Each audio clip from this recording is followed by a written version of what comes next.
Welcome to an introduction to universal design for learning. This is a really good opportunity. We are absolutely thrilled to see so many of you here today demonstrating your commitment, to creating a truly inclusive learning environment for your environment, your teaching environment. Thank you very much for that wonderful introduction and for having us today. I just want to confirm that you can see my screen now with slides on here. Yes. Yes, excellent, wonderful. So thank you very much. And just to clarify, we're here representing Humber Polytechnic, which is a Polytechnic Institute in Toronto. And in a few minutes, Cheryl's going to provide some more kind of background of who we are and the work that we've been doing.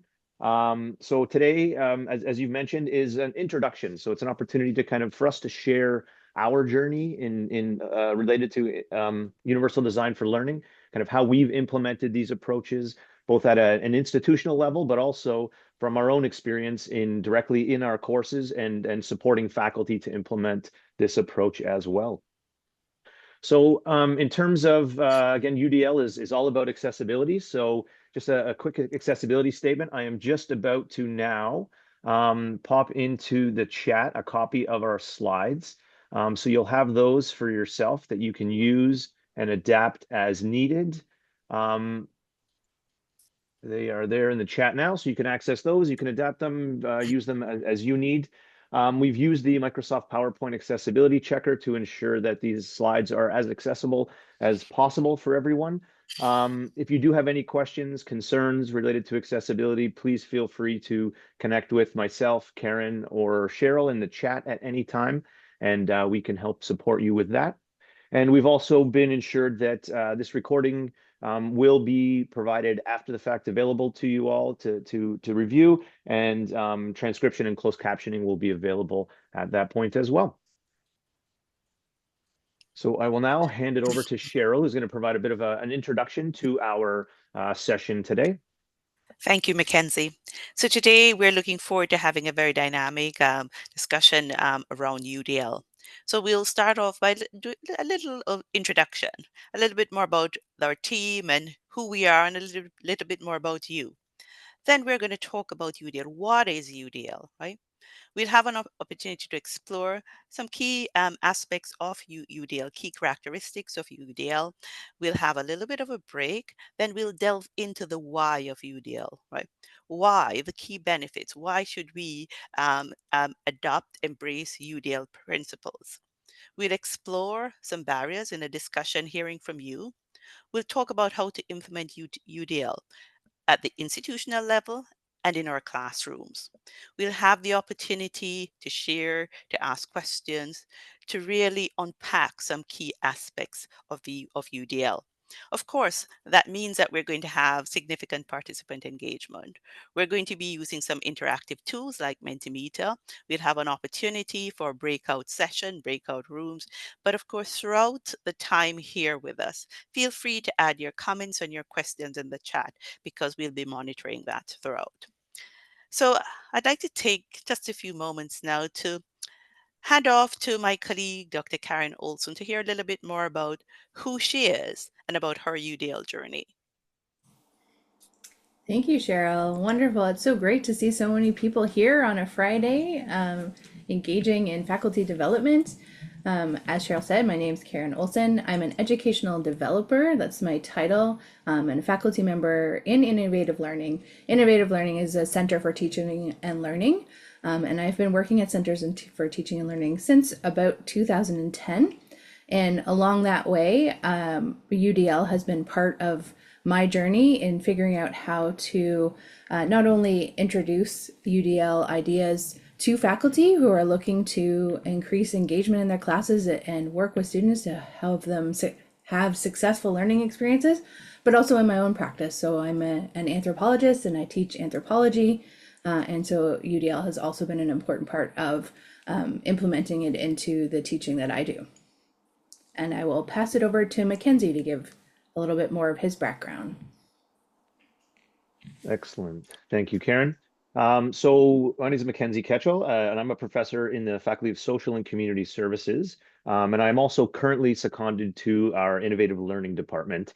But a little bit about me and kind of my journey in post-secondary education, and more importantly, UDL is I came to post-secondary education late in my career. I came from a career in disability studies. So prior to coming to teaching at Humber Polytechnic, I worked for 20 plus years in direct support roles and clinical roles as a behavior analyst, supporting adults and adolescents with intellectual and developmental disabilities. And so when I came to teaching at the post-secondary level, I came with an understanding and appreciation for diverse needs, ability, disability.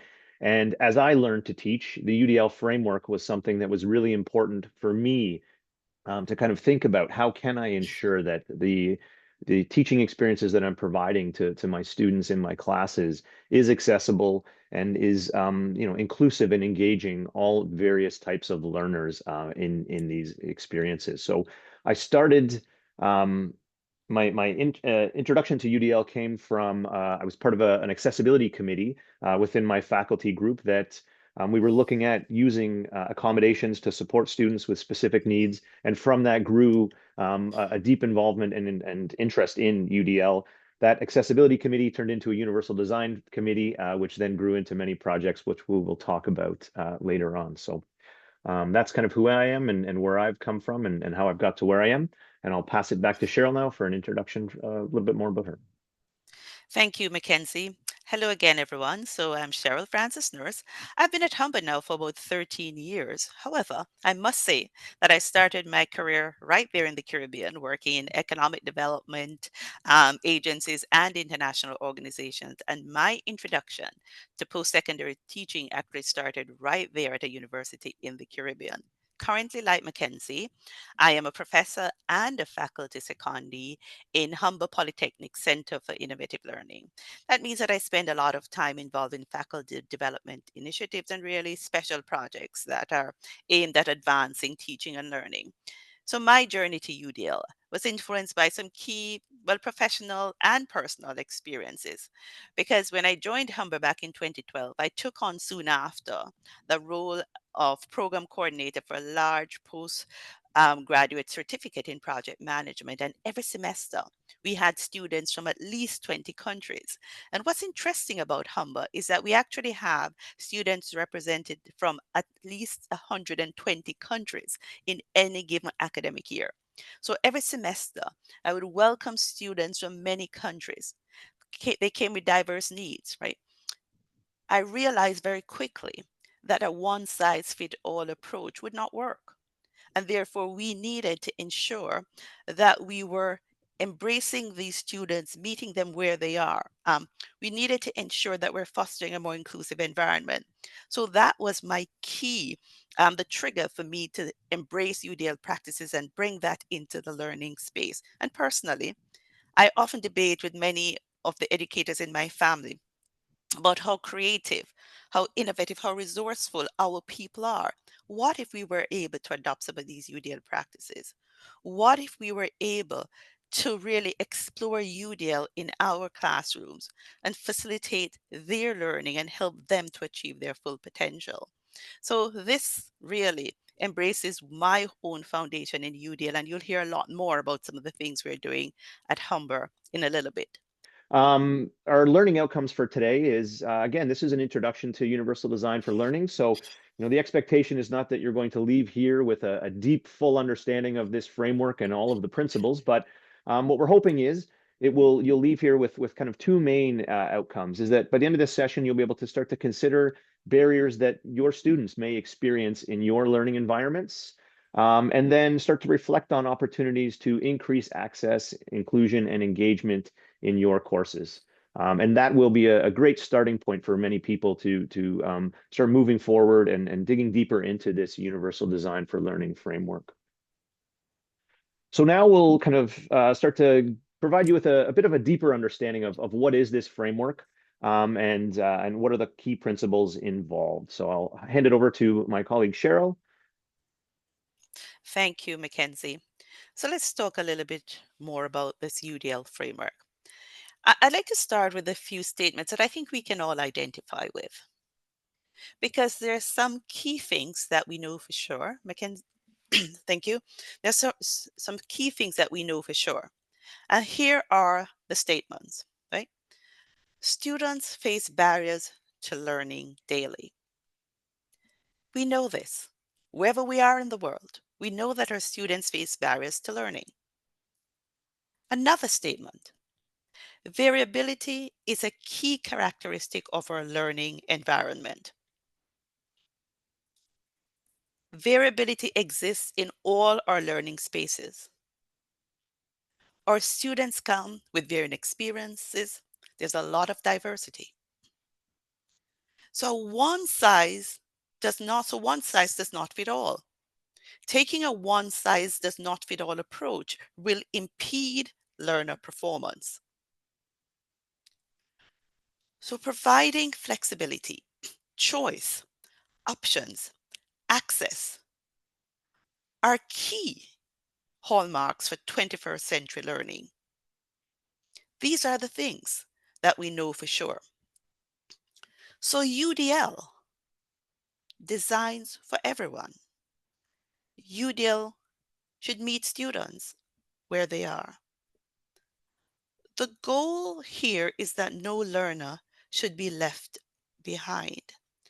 So we're talking about inclusive education that actually draws on the fields of neuroscience, learning sciences, cognitive psychology.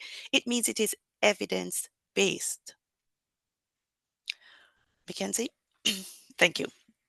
One of the key things that we're going to talk about now is the fact that we have some key definitions that have been built on the work of the Center of Applied Special Technology, where this not-for-profit that created and supports the UDL framework, right, defines UDL as that evidence-based framework that aims to improve, optimize teaching and learning for all people based on scientific insights, the evidence we talked about, into how humans learn.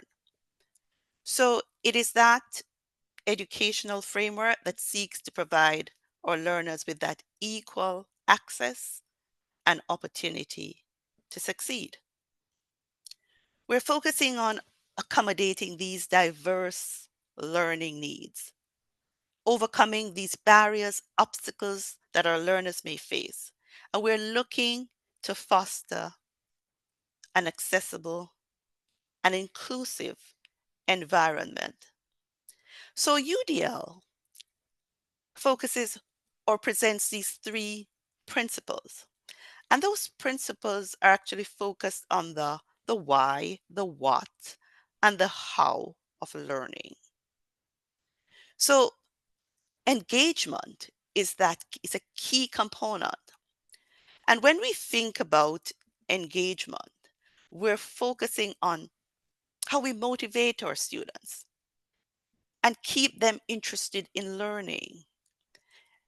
In engagement, we're thinking about finding ways to ensure that we're connecting the material to the interests of our learners and providing them choice. So we can offer a choice of assignments. We can allow for varying formats. We can embed learning examples and activities that would align with their lived experiences. We could allow for interaction and movement. We're supporting engagement. And then another key principle would be representation. And this is about presenting information in multiple ways, in multiple formats. So imagine, right, allowing our students to be able to present their various assignments, etc., allowing us to be able to present the material to the students in various ways, such as in written text, audios, video, etc., right? And ensuring that our students can actually access the material and better understand it, because they can now see that by representing the material in multiple different ways, they're able to select that particular format or access the material using a format that best works for them. So I'm using text, I'm using audio, I'm using video as faculty to ensure that the various platforms will allow my students the opportunity to explore the material and to achieve more positive outcomes. And then the how, action and expression. When we think about action and expression, this is really something that is one of my favorite things, right? Really important in UDL because it now involves giving students different ways to show, to illustrate what they have learned. It allows students to express their knowledge used through various methods. So not just a traditional report. It could be an oral report. It could be videos. It could be podcasts. It could be group projects. So think about the fact that if we were to open these opportunities to our students, think about the creativity. Think about what they could actually produce. In our experience, we have been astounded by the creativity that our students have actually produced once we allowed them, right? The opportunity to use multiple ways, right, of expressing themselves. So in essence, UDL supports these key principles of engagement, representation, providing information in multiple different ways or material in multiple different ways, and action and expression, where the students get to ensure that they provide their work using multiple different formats. It's about accessible learning. It's about ensuring that we're engaging our students in so many different ways. It's about giving them choice. Mackenzie, thank you. There's an image that I find to be so powerful, and I'd like you just to take a moment with me to look at this image. You may have seen this image before, and it speaks to equality versus equity.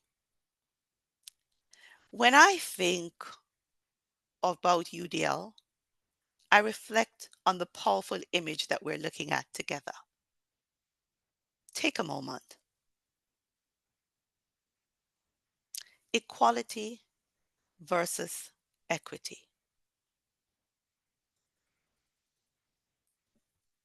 Equality assumes that everyone is operating at the same starting point and will face the same circumstances and challenges. But we know that's not the reality. Equity recognizes the shortcomings of this one size fits all approach. And equity understands that different levels of support must be provided to achieve fairness in outcomes. So if we were to take this to our space, to education, to the academic environment, just reflecting on our students or learners, when we think about equality, if you and I, if we focus only on equality, we would seek to treat everyone the same, regardless of the individual needs of our learners. And in our educational context, that means giving every student the same resources and instruction. But if we're to look at the other side, equity, this concept is now focusing on providing each student with specific resources, with the support that they need to succeed. It's about acknowledging that our learners, that our students have different needs, face different barriers to learning. So that image that focuses on equity promotes inclusiveness, which is central to UDL. And it really underscores that different support systems gives all students the opportunity to achieve more successful outcomes. And really, these principles are foundational for UDL. And these are the principles we build on as we engage and embrace UDL practices. So now I'd just like to talk a little bit about kind of the rationale for utilizing universal design for learning in the post-secondary context. And we wanted to start by sharing with you some of the student perspective. At Humber, we gather feedback from our students using what we refer to as our student feedback questionnaires, or we refer to them as SFQs. I know in post-secondary education, there's acronyms everywhere, so I'll try to speak out the full description. So at the end of every course, students have the opportunity to provide anonymous feedback to the institution related to the course, the content that they're learning, but also the methods of instruction and the professors and instructors themselves. So on the next two slides, I'm going to share with you some quotes that we have pulled from some of our student feedback questionnaires over the last couple of years as we as faculty have kind of moved forward in our universal design for learning journey. So as I share these with you, I'll give you a few moments to kind of read them. But as you read them, I want you to think about what themes do you see in these student comments, in this feedback that we as faculty have received. And then what thoughts do you have while reading these comments? How does this connect to your teaching practice? So I've got 3 on this screen and 3 on the next screen. So I'll just give you a moment to read through these. And we do have some comments in the chat. So someone did ask, what if your students are given opportunities to give feedback but refuse to avail themselves to provide it? Which is a very important point and a reality. My experience has been the more opportunities you give to students to provide feedback, and the more that they see that feedback being incorporated into their learning experience, I think it encourages them. They feel that feedback is meaningful. So one of the big kind of goals, or the biggest takeaways I've had from UDL, is really being clear about intention with my students, explaining why I'm doing things, and then giving them the opportunity to give me feedback. And when they do give me that feedback, I take that feedback into consideration and bring it forward in later aspects of that course and in future courses as well. So thank you. And just to jump in here, because I'm seeing that sometimes it's challenging just to get feedback in general. That could be considering the types of questions and modifying those questions so that students feel more comfortable giving feedback. So I know that some students are sometimes uncomfortable giving feedback to the professor or on their teaching, but asking for feedback on, how did you, or what did you learn from this activity, right? So focus it on the activity, or why was this assignment helpful to your learning? They might be more likely to engage in that kind of feedback. We've got some more comments on the second page here. I appreciate how the structure of this course gives me opportunities to participate in different ways. For example, creating a podcast episode, developing an activity for the group work assignment, and that in all lessons, you bring it back to how to apply these concepts we learned versus just making lessons about memorization. I also appreciate the way that professor models respectful communication with others and analysis even when strong disagreements arise. I like how the focus of the course was to ensure student understanding. There were ample opportunities to display understanding, and things like deadlines weren't strictly enforced so long as things got done and got done well. And then the final comment is, thank you so much, Professor. You're gifted at explaining things multiple ways in an inordinately clear fashion to help us grasp concepts and theories. I really enjoyed all of the readings and found they were diverse and inclusive.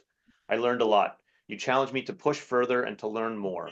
Thank you for allowing us the space to not only have dialogue, but be creative with our assignments as well. Thank you for the hard work you put into this course. So again, any themes or anything that kind of thoughts that come to mind as you review these comments? There's a great comment in the chat that says, UDL gives learners the opportunity to express their learning in modes they have unique skills in. So, for example, video, photo, voice, drawing, right? So I see that connects strongly to these quotes here because of the opportunity to add in creative ways to demonstrate learning. Yeah, I can think of multiple examples of students who, you know, are quiet and not engaged. There appears to be Yeah. not engaged in the, interactive pieces of courses. But when given the opportunity to have some choice in how they demonstrate their learning, I've seen some amazing kind of students who've come alive, for lack of a better term, and been able to, you can see clearly that passion and that understanding in what they have learned. Great. Yes, so the key of student and learning centered theme, excellent. Um, Decentralized learning, excellent. Variety is important to help keep students engaged. Yes. Mm-hmm. Yeah. Wonderful. So yes, we just wanted to share with you some of the student perspective of, and just to kind of put this into context, these students are speaking the language of universal design for learning, even though they may not have been formally introduced to these principles and concepts. So through that learning experience, they are picking up and recognizing the opportunities that the UDL framework provides without even being specifically kind of taught or learning about this framework itself. Right. Mackenzie, there's another comment here which says Yes, UDL requires real and serious effort and investment from educators as well as students. Mhm. definitely. Yes, and that's Yeah. something that we recognize as well, and that we'll address. We'll start to address in this session, and give you some opportunity to start to think about how it does require effort, but reflecting on the payoff that front end effort sometimes can have in the end is really important to think about as well. So thank you very much. So excellent. Thank you for all your comments and sharing. And again, we recognize that student feedback is not something that all students are comfortable with. But as Karyn mentioned, it's kind of thinking about how they can provide that feedback in a thoughtful and meaningful way, and not to feel that they're going to be judged by that, but feel that they're actually contributing to their learning experiences is the important piece. So Cheryl alluded to this a little bit earlier, but we know that variability both within learners, so an individual learner may differ from day to day and from interaction to interaction. And they may differ in the way that they are engaged and motivated to learn. So based on their own lived experience, based on previous experiences with education, based on their own interests, based on things like culture, they may have different motivation to engage with topics and certain activities within learning. They may differ in the way that they sense and perceive information and then convert it into knowledge. So the way that they take in that information that we're sharing with them. And this is that idea of multiple means of representation. Not every student is going to, take away the same information from reading an article. So providing different ways for them to engage in this and have some choice in how they engage with content is really important. And then learners differ in how they plan and organize and initiate their actions to demonstrate what they have learned. We know in post-secondary education, we have kind of our standard typical assessments, quizzes, tests, written assignments, essays, things like that. And we know that that's not always the most meaningful way for students to express what they've learned and what they understand from that. So we know that learners differ from each other, but also from time to time, from course to course, and from content topics. They may have different ways that they engage, that they're motivated, that they take in that information and convert it into knowledge, and then that they demonstrate back to us that they have understood this content. So to kind of bring this home, I want you to think about a time. So there's an opportunity to reflect here. So think about a time that you had to learn something recently. I like to cook. I love to cook. And so I'm often cooking, and sometimes I want to learn a new recipe. Sometimes I want to figure something out, or I want to try a new technique for cooking. And I differ in the way that I do that each time. Think about maybe a time recently that you've had to learn some new content that you're teaching. Maybe some new information or a new concept or theory has come out in your field or your discipline, and you want to share that with students. How would you go about learning that? And do you do it the same way every time? And then think about what factors maybe have affected how you learned that information. So for example, if I'm trying to figure out a new recipe and it's dinner time and I don't have a long time, I may not sit down and read a whole article about how to braise something. I may quickly go to YouTube and find a short video that can give me that information quickly. If I'm trying to learn about a new concept or theory that I'm going to incorporate into one of my courses, I may sit and read the journal article that came from, or I may find a podcast episode or an audiobook that can share that information. And I may listen to that while I'm, cooking, or while I'm commuting to work, or while I'm out for a walk, or exercising or something like that. So again, it's always important to kind of reflect on ourselves as learners as well, and think about how we vary from time to time in how we take in information and how we demonstrate what we've learned. Does anyone have any comments they want to share related to that, either in the chat or you can raise your hand, in terms of your own experience as a learner and how maybe you have used different strategies to learn or gain information?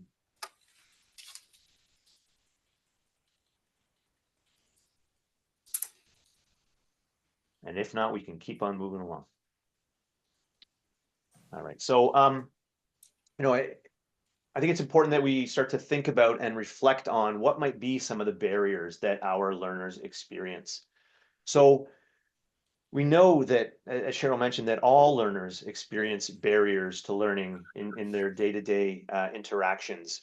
So there's an article here, I've got the reference listed, that looked at what some of those barriers to learning might be for many of our students. And so they may experience a variety of barriers in different categories. So there may be situational barriers, their socioeconomic status. Many of our learners have responsibilities outside of school related to family and family responsibilities. An example is I teach in one of the programs I teach in is a disability studies program. And it's not uncommon for me to have students in my class who are family members of people with intellectual and developmental disabilities. So these students are not just students, they're also caregivers. And often that caregiving role can be a barrier to learning. One specific example is, I sometimes have 8 a.m. classes, and some of my students are parents of children with developmental disabilities. And part of their role as a caregiver is having to ensure that their child is prepared and dropped off at school, which is a barrier to them being in my physical classroom at 8 a.m. in the morning. And so we have to think of ways of kind of addressing that. It may be related to living situations. Access to technology is a big one.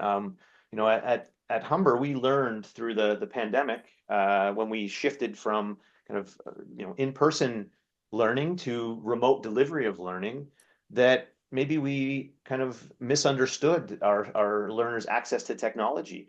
We had many learners that were reaching out to us saying, I don't have enough data to be able to watch the videos for class, or I have issues with my internet at home. So thinking about what access they have to technology. I was shocked one day when I had a student who reached out to me and told me that they were writing their assignments on their phone. They were writing multiple page papers and assignments because they didn't have direct access to a computer to type those up. So there's many of these barriers that we may not recognize and understand. There may be institutional barriers, things like curriculum, students who don't see themselves reflected in the curriculum. They don't see their identities and cultures reflected in curriculum. Delivery methods, I just gave the example of 8 a.m. classes, right? Sometimes there's not a lot of choice as to when classes are offered, and that might be a barrier for many students. Things like institutional policies, access to supports and services may provide a barrier to some learners. When we talk about engagement, there might be barriers related to motivation. So students' past experience with education may serve as a barrier. I've had students who have come and said, I'm not a good student. And that doesn't come from nowhere. That comes from, their previous experience with learning and in the educational setting. And when they bring those past experiences into our learning environments, they're already facing barriers just because of some of those preconceived perceptions. It's not uncommon to have students who are first generation post-secondary education students. So that community around them Their family, their friends may not understand what post-secondary is and what those kind of requirements might be and what's expected of them there. It may be related to personal, academic, and job-related motives. So for example, again, I am kind of sharing, I use a lot of storytelling. So, I have many students who are in my disability studies program who they're not there to receive a credential. They're not there to get certain grades. They're there to learn strategies that can help them to support themselves or their family members who are experiencing disability. And those students are motivated for very different reasons than a student who is looking to get a credential for, a career or a job-related need. And then individuals' own abilities, disability, identities, things like physical and mental illness, culture, language, family. So a really powerful experience that I had was in one of the programs I teach a course on complex needs. And part of that course is we do a unit on fetal alcohol spectrum disorder, which is an identified disability that arises from prenatal exposure to alcohol.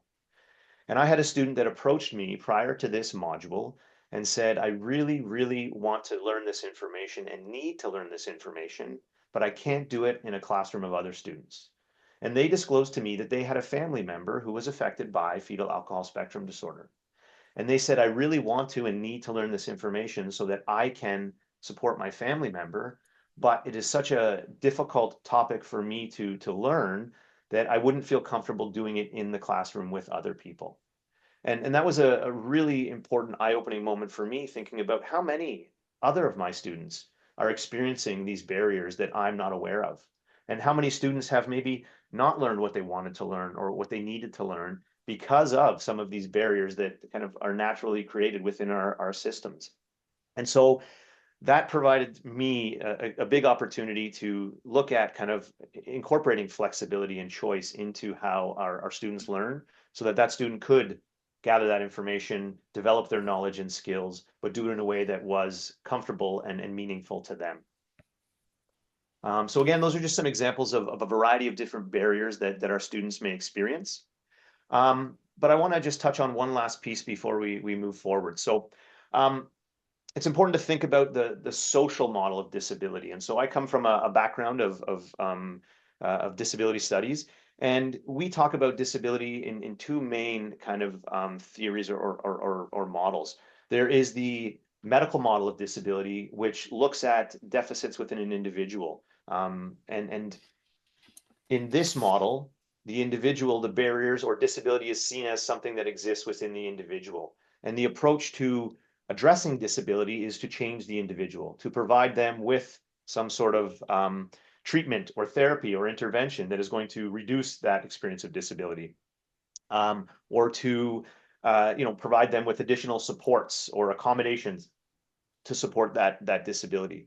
But on the other hand, we have this social model of disability. And the social model of disability looks at disability as not something that exists within the individual, but that exists from their interaction with environments and systems and structures that are not designed to suit and meet their needs. So an example of this might be a person who has a physical disability and requires the use of a mobility device, something like a wheelchair. If that individual is in an environment where the only way to access another level of that building is to use stairs, they are experiencing disability. But if they're in an environment where there is a ramp and elevators that can provide them access to all levels of those floors, that person is no longer experiencing disability because the environment has been designed and created to meet their unique needs. So when we think about barriers and not just related to disability, UDL came about as a framework for addressing disability and identified disability. But we can expand this model of the social model of disability to also look at barriers and think about that the barriers that many of our learners experience are not just within them, but come about because of the systems, the structures, and the environments that they are interacting with, and that those don't necessarily provide what they need to be successful in those environments. So let's just take a quick look at the chat to see. So we've got situational. Oh, pardon me? Is about that?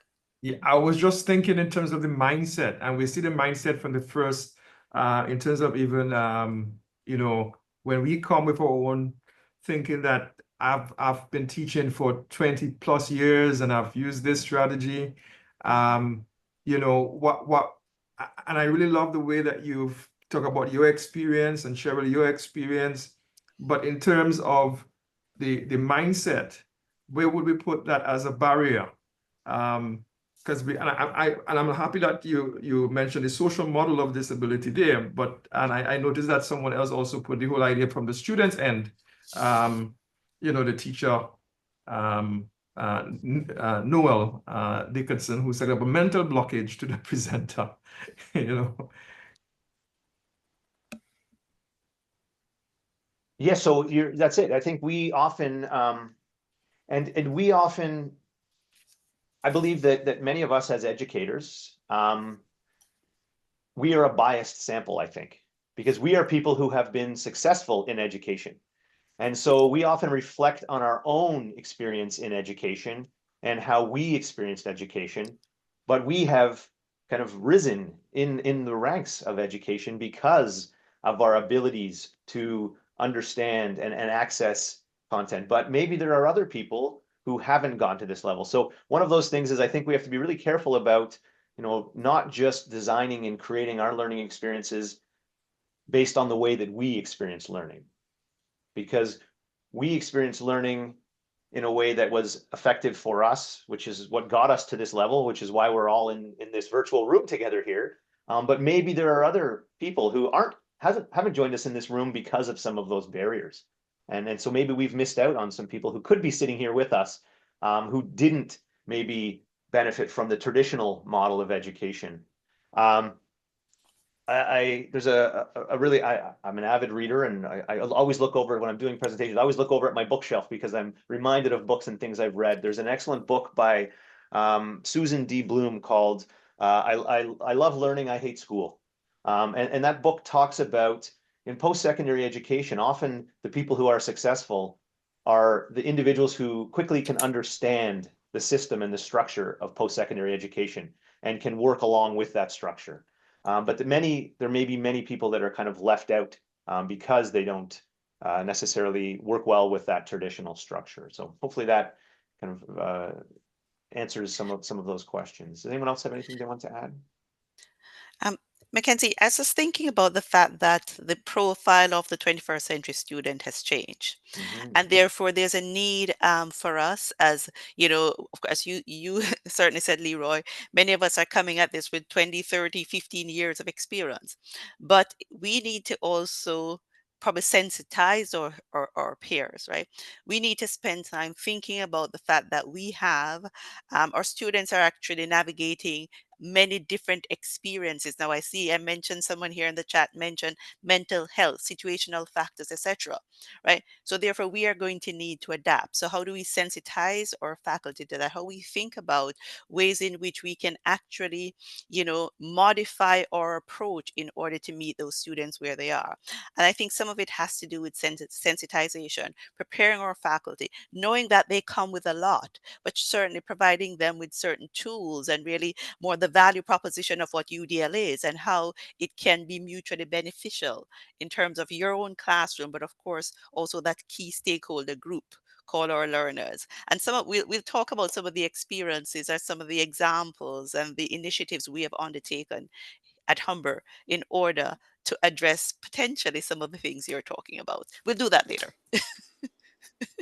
And can I just jump in here? I wanted to comment on Paulson's comment here. From my experience, the instructional toolkits for learners with disabilities are very much evidence-based and embracing diverse learners, and therefore it does much to work for typical learners as well, who are also diverse in their learning, 100%. I think that really captures what UDL is all about. And when we think the origins of UDL were actually in architecture and the environment, right? So when we have things like putting in automatic doors or putting in ramps for people who are using wheelchairs, those things are helpful for everybody, right? If you've ever walked through a door and your arms are full, it's nice to have the automatic door. If you've ever been pushing a stroller or a cart, having that ramp is helpful.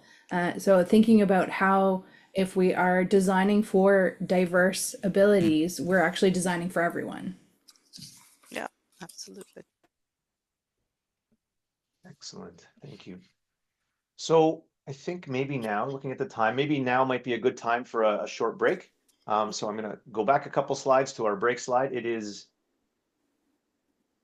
I have to put the time change in here. It's 11:06, I believe, your time right now. Do we want to do 10:06 5 minutes? our time. So yeah, why don't we just take a short 5-minute break? You can Yeah. stretch, get up if you need to refill any beverages, do that. So we'll return in 5 minutes. When we come back, we'll kind of revisit this, and we'll do an activity where we'll start to kind of think about and reflect on some of our own barriers that our learners may experience. So we'll be back in 5 minutes.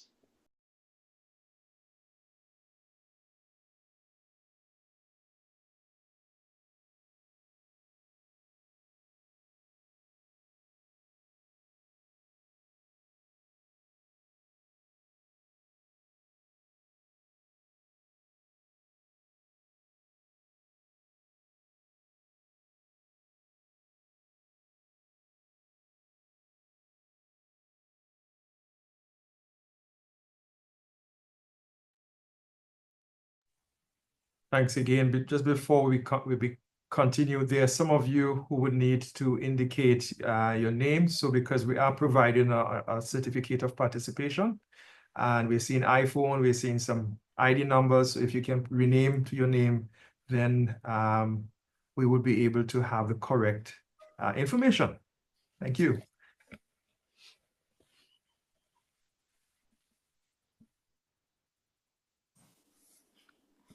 Okay, I think we're coming back from break.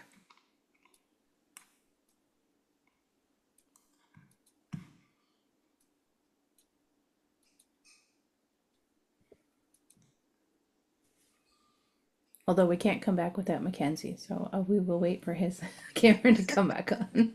That's fine.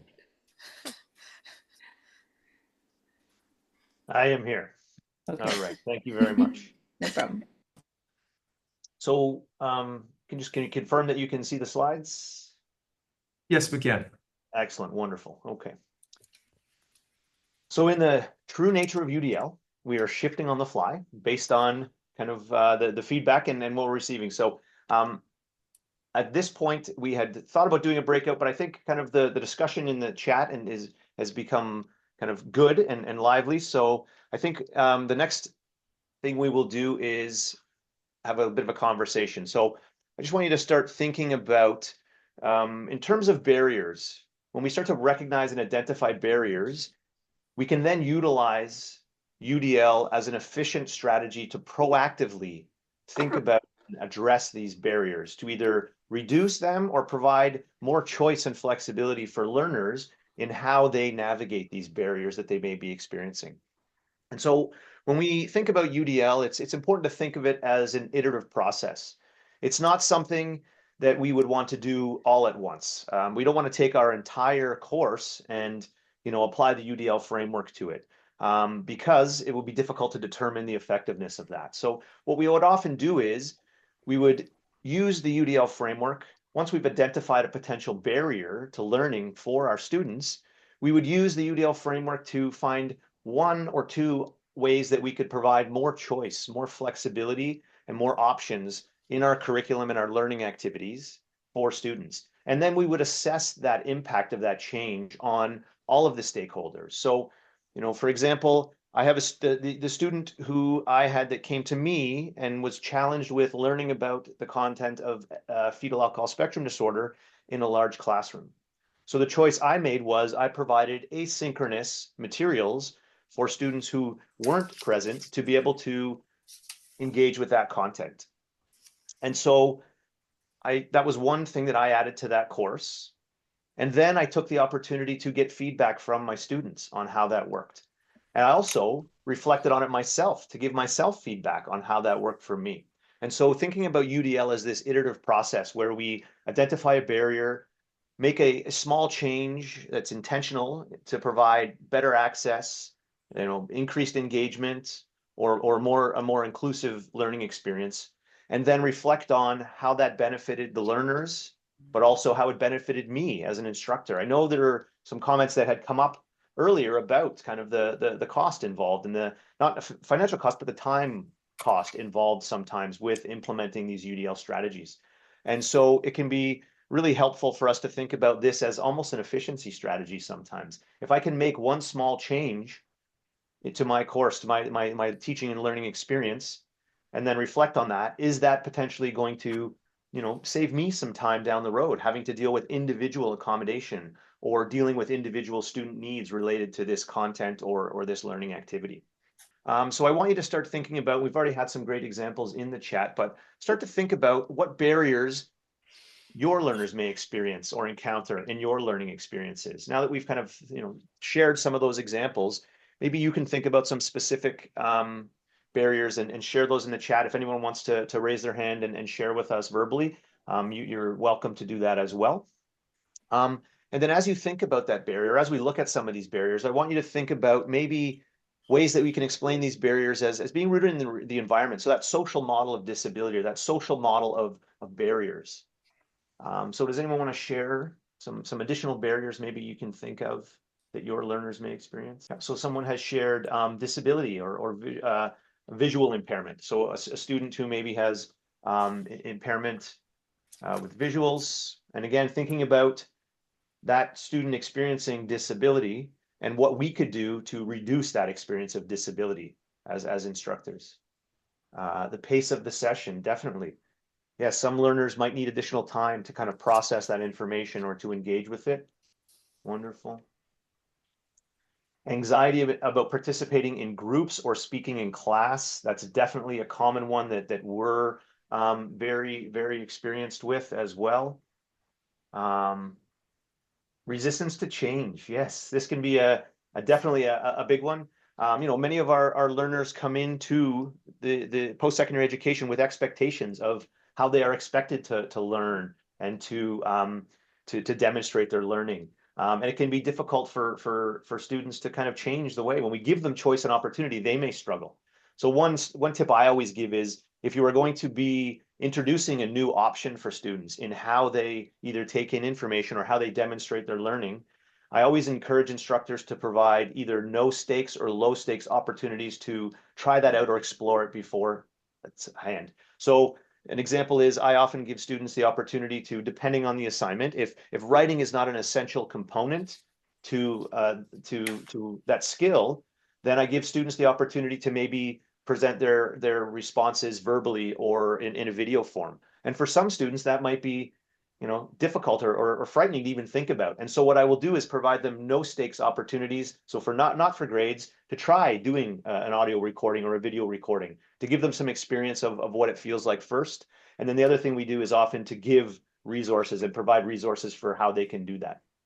I did see a hand up. Was it Paulson? Did you have something? Yep.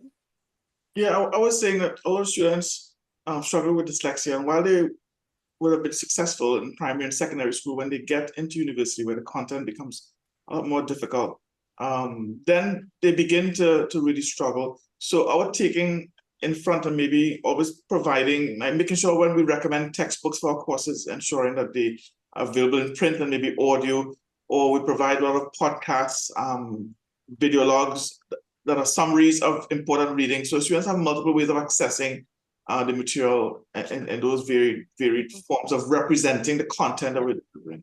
That could be helpful, instead of them having to have more struggle and then having to figure out, now I realize that maybe I was struggling with dyslexia. We can help in front to deal with those things. Beautiful. That's a wonderful example, Paulson. Thank you for sharing.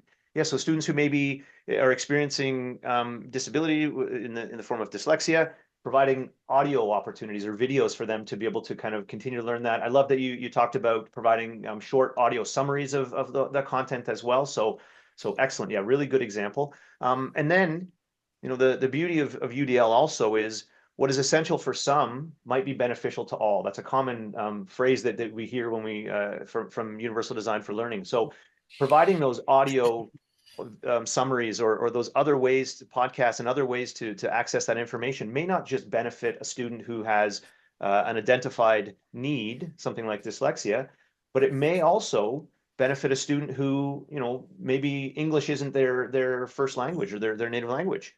And so being able to listen to something or watch a video or hear a podcast might be beneficial to them. So that's the universality of universal design for learning. So excellent example. Thank you for sharing.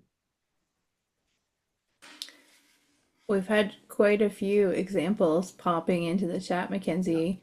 I see a lot around lack of resources, a lot around language barriers, and then one that hits my heart is the expectation. So either no support at home or at school, so low expectations from either instructors, and you know, we know that the success of students often relies on that network that they can build either through home or at school, and so that's definitely a barrier.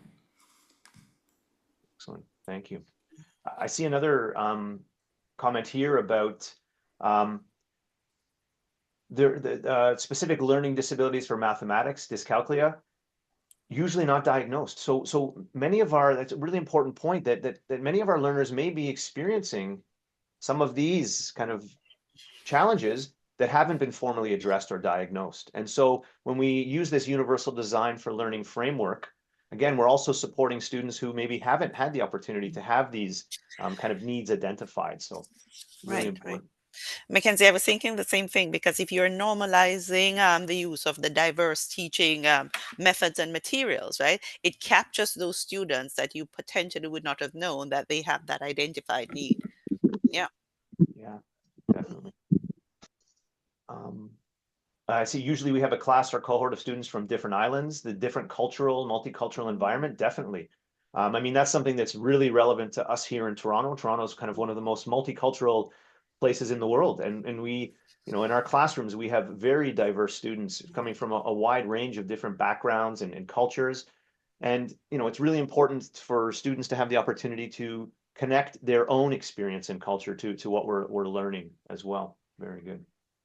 Time constraints I see coming up. Yes, technological know-how.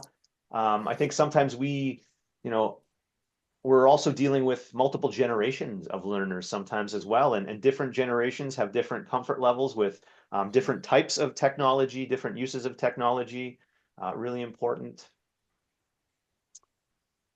Excellent. Things like anxiety, rigid instructional format that's only based on text content. Very good. Cheryl or Karyn, is there anything that you can see from the chat you want to add here? Just one reflection that came up here that I commented on. You know, there is this apprehension that sometimes when we introduce UDL that we might be oversimplifying material or making, like, reducing the rigor of what we do. And I was just sharing that, you know, the goal of a UDL is not to reduce rigor. It actually supports rigor because you are designing for access, right? So you're opening up those multiple opportunities. It's not about necessarily making it easier. Definitely, yes, yes. And then I think that goes hand in hand with one of the other kind of principles or main considerations with UDL is really being explicit about outcomes and what the intentional outcomes for our learning experiences are. And we make that really clear as well. I think that helps us to kind of continue to maintain that rigor or to maintain those expectations of what it is that we are hoping our learners leave our learning experiences in classes with.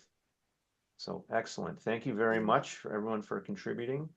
And hopefully, again, this starts you thinking about the experience of students and maybe what they might be experiencing. So we're going to move along now, and we'll start to talk about, we've already starting to kind of, you know, drop in some of these tips about how to implement UDL, but now we'll actually look at some examples of implementing the UDL framework.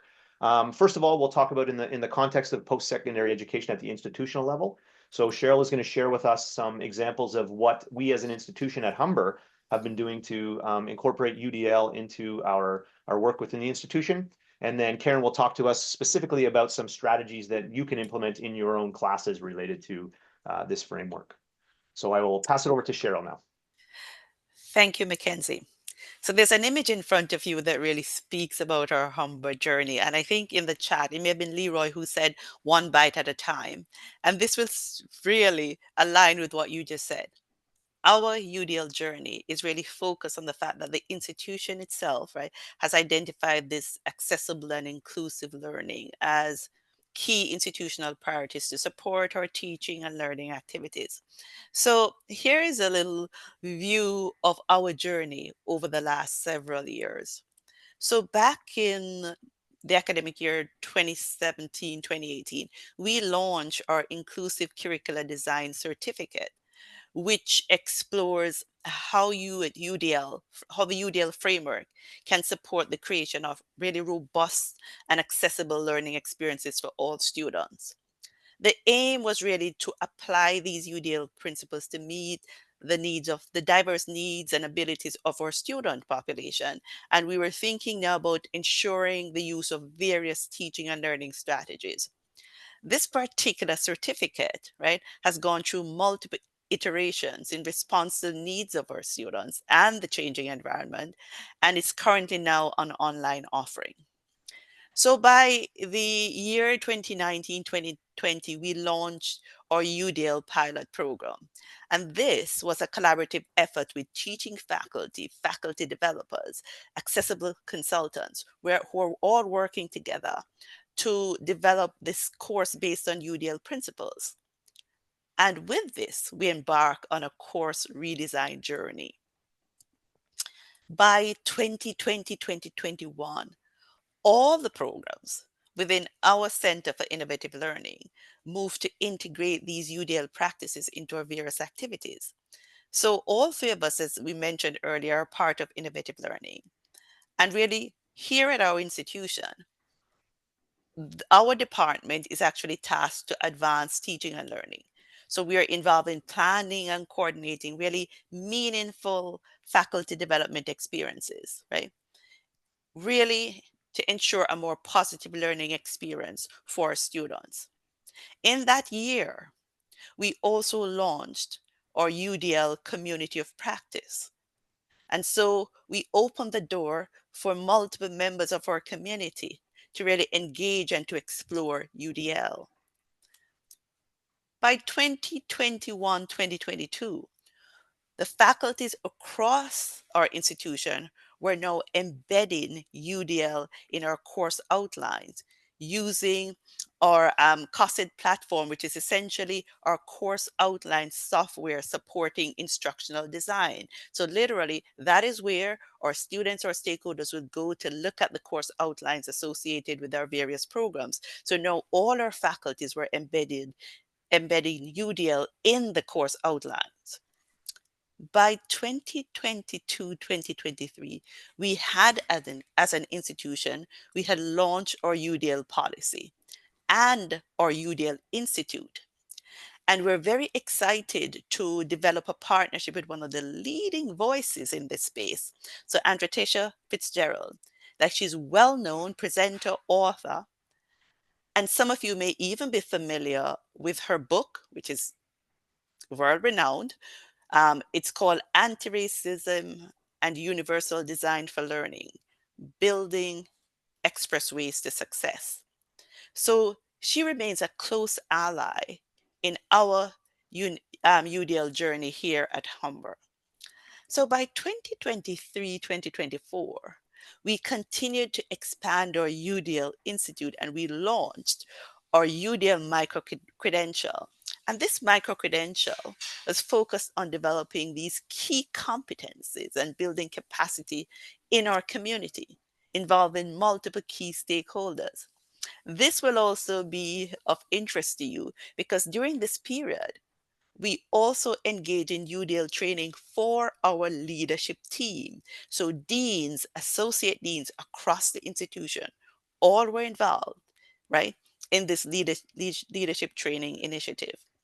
And coming to this year, literally in the last month, in January 2025, we were so pleased to launch our UDL Enthusiast program. And this is a program where faculty champions have been selected from across all of our faculties to participate in this immersive UDL experience.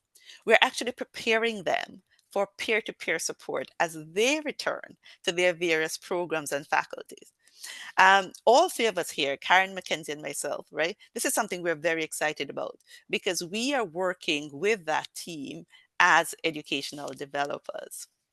And of course, well, we've caught up, but coming soon, literally in the next few weeks, in the beginning of March, we're launching our AI Institute. And here we're going to be focusing on AI and UDL. We're actually going to be exploring how UDL and generative AI are actually reshaping the landscape of higher education. Again, we're going to be partnering with some of the leading voices and thought leaders in this field. So looking forward to that. We're all very excited about that. It's actually oversubscribed. Right? So here we are, Mackenzie. Thank you. In summary, in going back to that comment, one bite at a time, we have taken a path that's very intentional in our adoption of a range of strategies and tools that support building and sustaining UDL practices across our institution. So you'd have observed, you'd have heard, right? We have developed institutional policies around inclusivity and accessibility. We're focused on curriculum design and development. We're providing professional development opportunities for faculty and staff. We're conducting leadership training. We're establishing various collaborative relationships or partnerships. We're ensuring active student engagement. We're providing support services. We're ensuring a regular feedback loop. So we're hearing from our students. You heard some of our testimonials earlier. And our recently launched Building Brilliance strategy ensures that these UDL principles that we've been talking about remain a central component, hallmark of our journey into the future. So institutionally, we have been very deliberate and intentional. And now I'm going to ask my colleague Karyn to take it into the classroom. Thank you, Cheryl. Just going to have Mackenzie put all the pictures up on the screen there. Perfect. Wonderful. So we want to spend the last 20 minutes, half an hour with you here, really thinking about how does UDL apply to what you teach. And just to sort of set that overview, if you look at the left side of the screen here, you can see traditional post-secondary education. So this is probably what many of us came up through when we went to school. The idea of, we're going to use an analogy here, a fixed menu. So at a restaurant, you go and you order from that menu. You cannot ask for changes or substitutions. It is what it is. You're going to get what you get and you're going to like it. And that's, the typical approach. And then many of you will be familiar with the idea of differentiated instruction, which is, it complements UDL, it kind of overlaps in some ways, but this is the idea that you can tailor to student interests, needs, and strengths. And if we're going to continue the restaurant analogy, you can ask for substitutions, you can accommodate allergies and needs, right? And that is really personalizing the meal for each student, right? But we also know that this is a lot of work. If we have to think about, every student that we have and we're personalizing their learning journey for every single one, that's a huge ask of us as educators. So what might help to alleviate that? And then if we move to UDL, it's really opening up that buffet of choices from the start. So you can lay out the options and the students can pick and choose what will work well for them. And again, going back to the idea, if you are designing sort of for all, you're going to alleviate some of that workload. So UDL can take a bit of reflection and thought in the beginning. But what I'm happy to share is that I've been working with instructors for over 10 years now and thinking about UDL. Often, if you have lots of experience in the classroom, you have already made changes that help them and support their success. So you are probably doing some UDL right now in your teaching that you can fit with this framework. So if we go to the next slide, we want to say that the idea here is not to throw out everything that's come before in your teaching, really to think about, what is your approach to teaching and learning right now, and how does the UDL framework complement that? What can you pick and choose, highlight what you're already doing, and then reflect for yourself, are there other small bite-sized changes that I can make? The nice thing about UDL is that it applies to all modalities. So it can work for in-person, hybrid, synchronous online, asynchronous online. It can work for small classes, for large classes. The strategies may look a little bit different, but really the goals are the same. So there are strategies for each of these. I am in my anthropology teaching role, I teach almost the majority asynchronous online. So I am never meeting students in real time.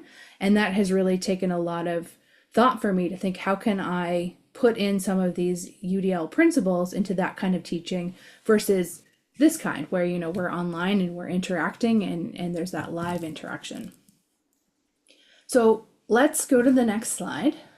And I'm going to ask you to reflect on where you have already added choice in your course or flexibility, and then where you might go from here. So there are kind of three broad areas to think about. You can think about, how do you get students motivated and engaged? That's that why of learning, right? What makes them show up to class? What makes them lean in? What are they excited to talk about? And then the next piece is the content and information piece, the what of learning, your actual deliverable. What is it that they're supposed to take away? And how can you offer options there or choice there? And then finally, think about communication and assessment. How are you communicating with students? How are they communicating with each other?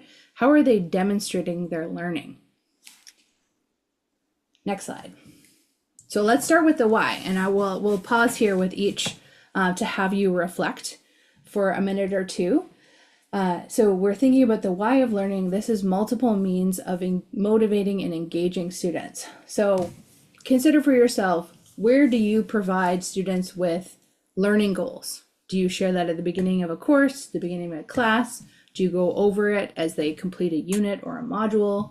Where do they get feedback on achieving those goals? Where do you check in and say, okay, we've successfully done this piece, and this is what's coming next.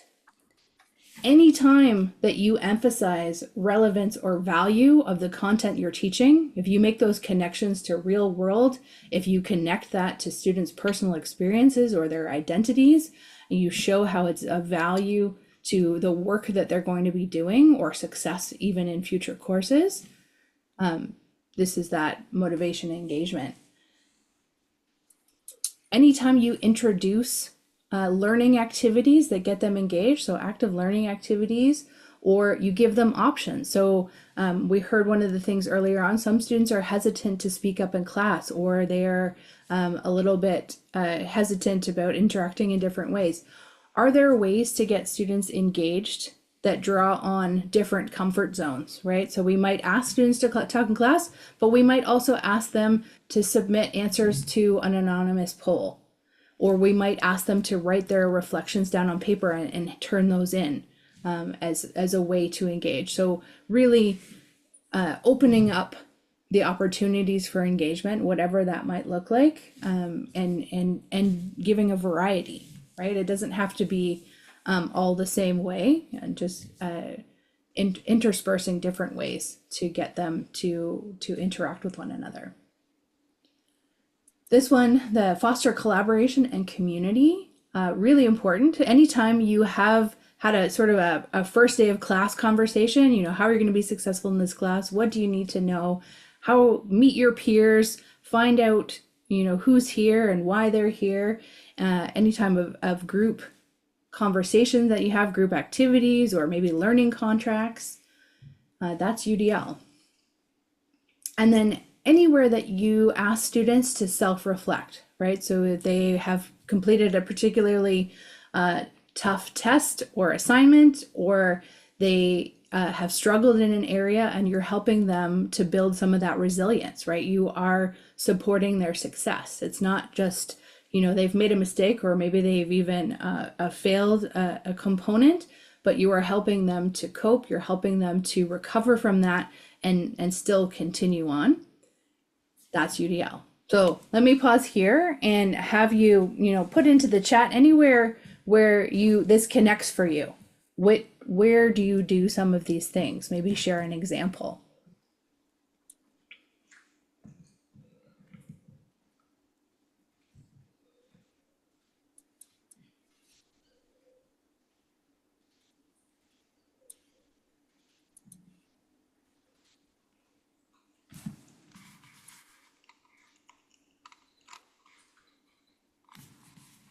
Or if anyone would like to raise their hand and share. So we have one example, research supervision. Thank you, Marlene. So thinking about how you can have those one-on-one conversations with students. That's what I assume you're going. You're welcome to unmute and elaborate, but it's really that one-on-one support to help guide them. Thank you, Sherilyn. So encouraging reflective weekly journaling. So getting them to self-reflect. Class debates, group activities, use of breakout rooms and polls on Zoom. So wonderful collaborative activities that motivates engagement. So self-assessments. Yeah, I really like doing self-assessments in the class so that they can have a sense of their learning and where they're struggling and where they might need to seek help. Discussion forums for engagement.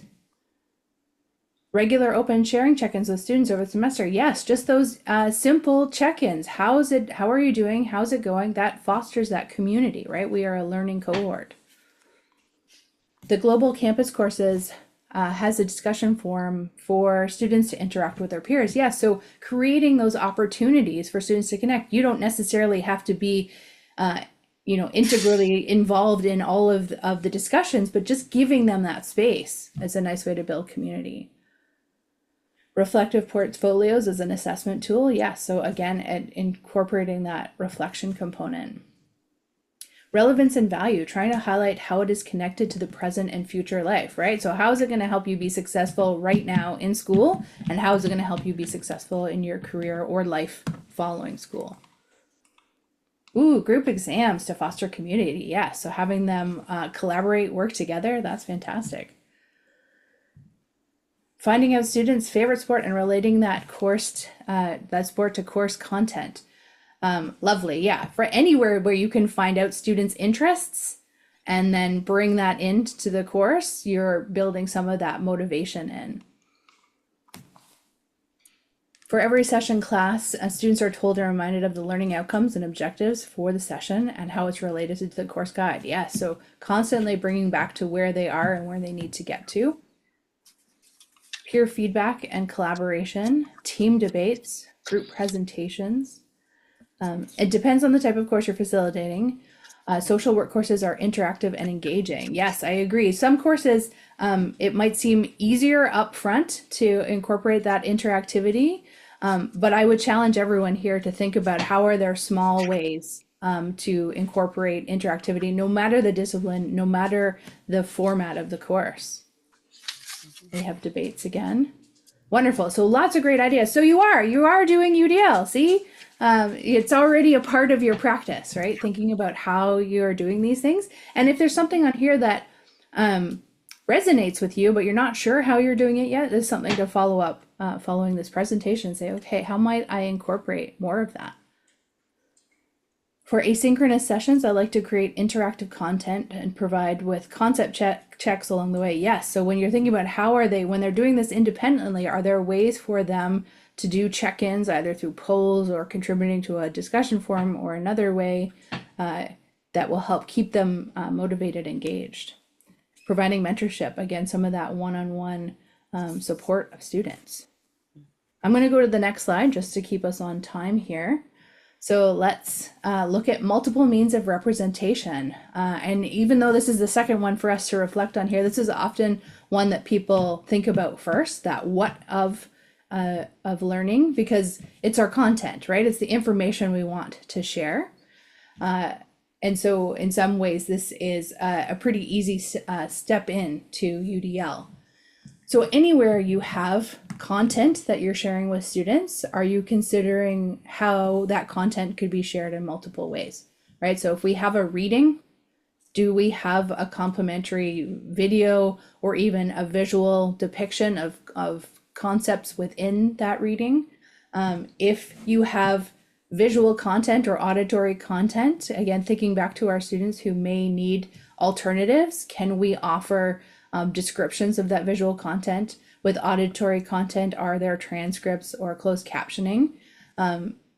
These are, especially since COVID, I would say having some of that, those transcripts and closed captioning has become a much easier thing to implement as part of teaching than it was pre-COVID.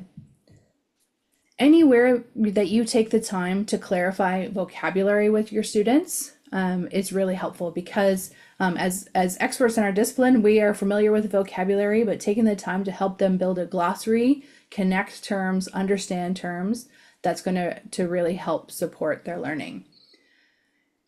You know, bringing in multiple media, right? Can you bring in news stories? Can you, we saw this earlier in some of the examples, videos, podcasts, any way that you can complement the ideas or concepts you're teaching in different ways.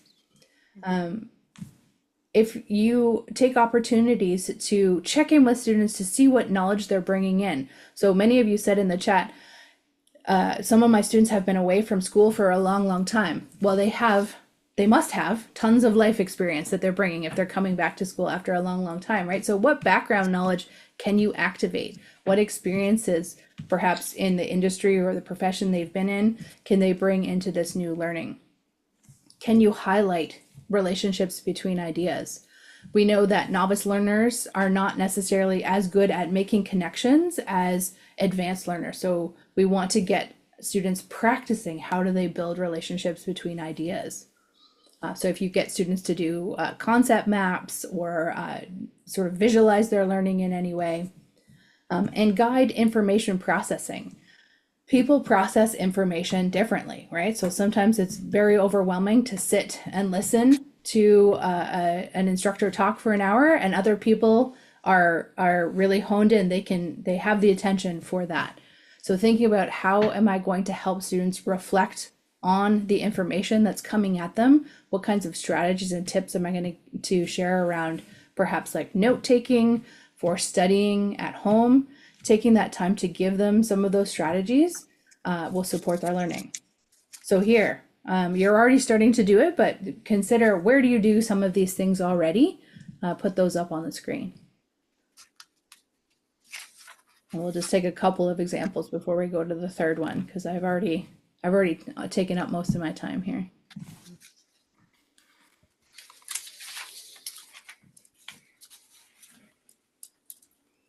So for the what, I try to create content focusing on the big ideas or need to know information, then create opportunities for students to engage further investigation via active learning strategies.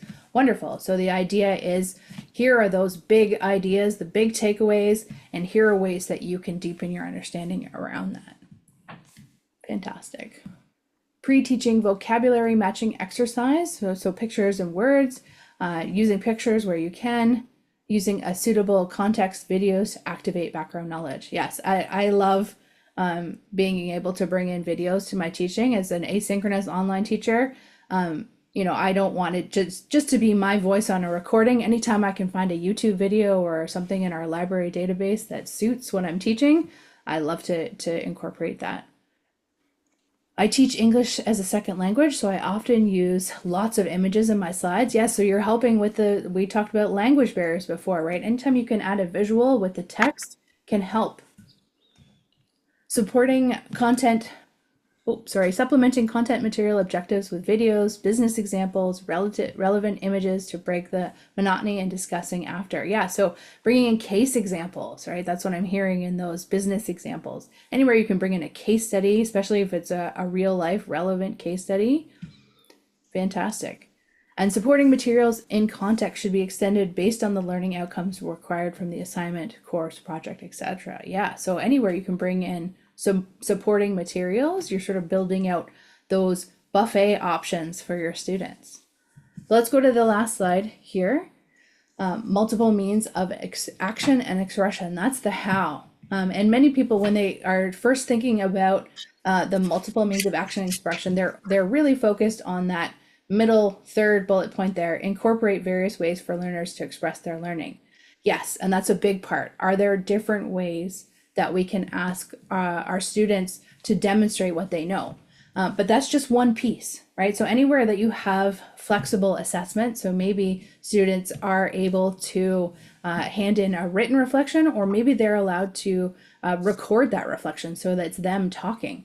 I'm actually a little bit more partial right now to recorded reflections, because then I have a sense that they are in control of that reflection. They're actually reflecting, and it's not getting the support of a generative AI tool on the side necessarily.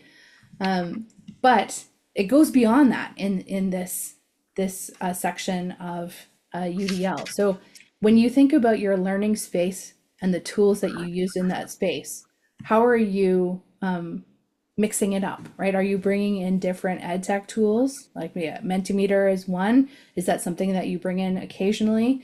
I mean, Mentimeter, as we see here, works for online courses as well.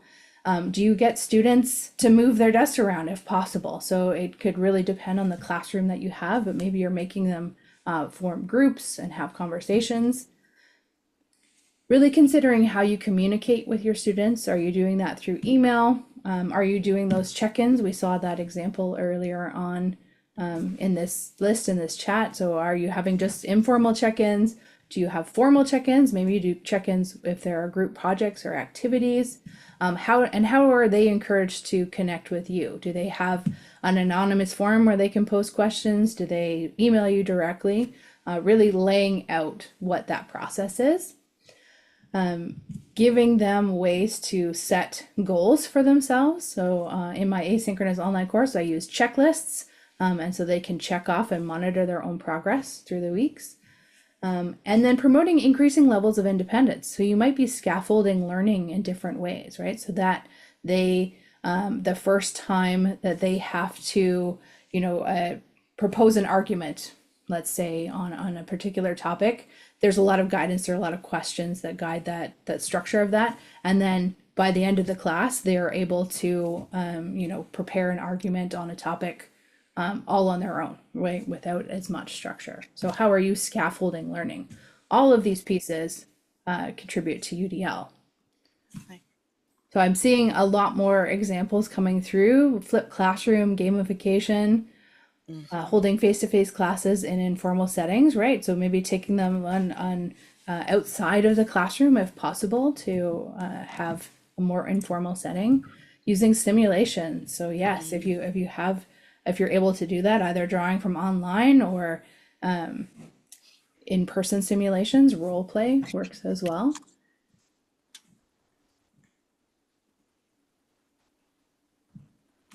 A couple of active learning activities coming here, the jigsaw method or the carousel method. And if you're not familiar with those, definitely Google them afterwards and think about how they might work for your content. Scenarios, we've got two scenarios, real world scenarios. For example, demo board meetings, debates on specific subject matter related topics. Fantastic. And I think maybe what I'll do here is just wrap up. Do I have one more slide, Mackenzie, or is that the end? Yeah. Takeaways Okay. and then, yep. The takeaways, yeah. So, and we want to leave a minute or two for questions, but take these takeaway questions with you. Where might you apply those in your practice? And clearly, you are applying these UDL principles in your practice because you have many examples that match what UDL is all about. But we would love to hear this last question from you. What are your key takeaways from this session? Or if you have a question for us, a burning question, and you want to post that in the chat, we'll take those now. And that way we can spend the last 6 minutes here hearing your takeaways or any questions that you have. My takeaway is that I think we have some UDL champions here already. Yeah. Yeah.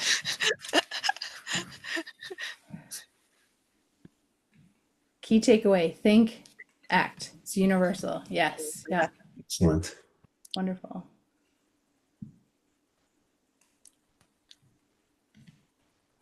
Ah. Thank you for noticing. Thank you. Yeah, takeaways. We embedded UDL throughout this presentation. Absolutely.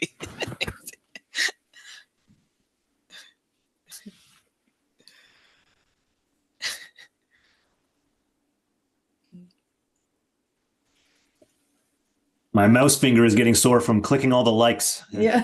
For all these great suggestions and ideas. Thank you. Yeah, wonderful. Takeaway, be intentional in providing content, assessment, and communication. Excellent. Absolutely. Yeah. I think that's a really good point, is that, many of you are already doing universal design for learning, but it's that intention piece, I think, that can help to kind of push it to that next level. When you're really clear about what you're doing and why you're doing it, and being very open about that intention, that's when you can really see it start to kind of have a really positive effect on both learners and also on yourself as an educator.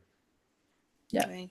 We saw that come from Camille as well. Everyone to be more intentional and thoughtful. Yeah. So it's taking what has been successful in your classes too, and saying, okay, where do I see those connections with the UDL framework? Absolutely. Yeah, we're planning the course syllabus and course content and assessments up front with UDL in mind. Excellent. And this is where I like to think that it sometimes can be an efficiency or time-saving strategy. When we put these things in place ahead of time, it can reduce some of that workload on the back end of us having to individually accommodate and support students around some of these specific needs. Excellent. Yeah. Someone said the barriers to learning were very thought-provoking. Excellent. And again, hopefully, that's a great opportunity for you to start thinking about and reflecting on what is the experience of the learner and the student. Mm-hmm. Yeah. Wonderful. Again, the recognition that people are already doing some of these things. And that's why I said, I think we've got some UDL champions already in this room, many of them that are already doing this and can continue to work on that. Yeah. And I love the point around it. It does require some instructor creativity, right? We get into our comfort zones as instructors. We have, do the same things from one class to the next, and we think, okay, how can I reflect on this? Maybe make a small change or do something differently and see what impact that has. I see we have a champion. Chris is now a champion. So excellent. Yeah, we've moved some people along in that question on the Mentimeter from excellent. Good. Yes. Their comments about feeling more empowered, right? To adopt UDL practice is wonderful. So yeah, definitely some champions. So I see two questions. One we can answer, and one we might have to pass the floor back. So the one we can answer, how can we measure the long-term impact of UDL on student success? I think one of the ways to measure that is, as you implement UDL ideas, you can look at the success of your students. Are places where they have struggled before, or are they struggling less? Are you getting less requests for accommodation from students? And then, overall getting that feedback from students will help you to understand. And then the other question is this going to be a one-off session? So I'll pass the floor back to our hosts for that. That's a very good question. That's a very, very good question. And I could address that once we're finished. I know we are finished, Mackenzie. But once you turn over to me, I will give the answer to that. Yeah, so just to wrap up, thank you so much to everyone for participating today, for giving us the opportunity to come and share with you our UDL journey. And we are still on a journey. UDL is not something that you can ever check the box and say, yes, we've achieved UDL. It's a framework that helps us to kind of increase access, increase inclusivity in our teaching and learning, and it's an ongoing journey. And so, for those of you that have been on this journey, thank you, and for those of you that are joining us on this journey now, welcome. And we hope that we can continue these conversations. So thank you very much, and I'll hand it back to you. Thank you.